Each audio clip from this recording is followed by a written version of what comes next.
జనసేనాని పవన్ కళ్యాణ్ రేపు డిప్యూటీ సీఎంగా ప్రమాణ స్వీకారం చేసేందుకు సిద్ధమవుతున్నారు. ఈ నేపథ్యంలో గన్నవరం వద్ద జరిగే చంద్రబాబు ప్రమాణ స్వీకార కార్యక్రమానికి పలువురు ముఖ్య అతిథులకి ఆహ్వానాలు అందుతున్నాయి. ఇందులో పవన్ కళ్యాణ్ సోదరుడు megastar Chiranjeevi, global star Ram Charan కూడా ఉన్నారు.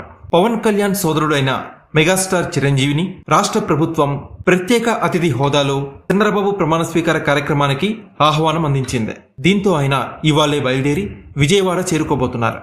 సాయంత్రం కల్లా విజయవాడ చేరుకొని రాత్రికి అక్కడే బస చేయబోతున్నారు. రేపు ఉదయం ప్రమాణ స్వీకారానికి చిరంజీవితో పాటు ఆయన కుటుంబ సభ్యులు కూడా హాజరు కాబోతున్నారు. దీంతో చిరంజీవి రాక ప్రాధాన్యం సంతరించుకుంది. ఇక ఈ కార్యక్రమానికి ప్రధాని మంత్రి నరేంద్ర మోదీతో పాటు కేంద్ర హోంశాఖ మంత్రి అమిత్ షా హాజరు కాబోతున్నారు. అమిత్ షా ఇవాళ రాత్రి ఉండవల్లిలోని చంద్రబాబు నివాసానికి చేరుకుంటారు. ఇక ప్రధాని పర్యటనకి సంబంధించి కట్టుదిట్టమైన ఏర్పాట్లు చేసుకుంటున్నారు. ప్రధాని పర్యటనకు సంబంధించి ఏర్పాట్లపై సోమవారం విజయవాడలోని సిఎస్ క్యాంపు కార్యాలయంలో అధికారులతో సిఎస్ సమీక్షించారు. టూర్ ప్రోగ్రాం ప్రకారం ప్రధాని రేపు ఉదయం 8:20 ఢిల్లీ నుంచి విమానంలో బయలుదేరి ఉదయం 10:40 గన్నవరం విమానాశ్రయం చేరుకుంటారు.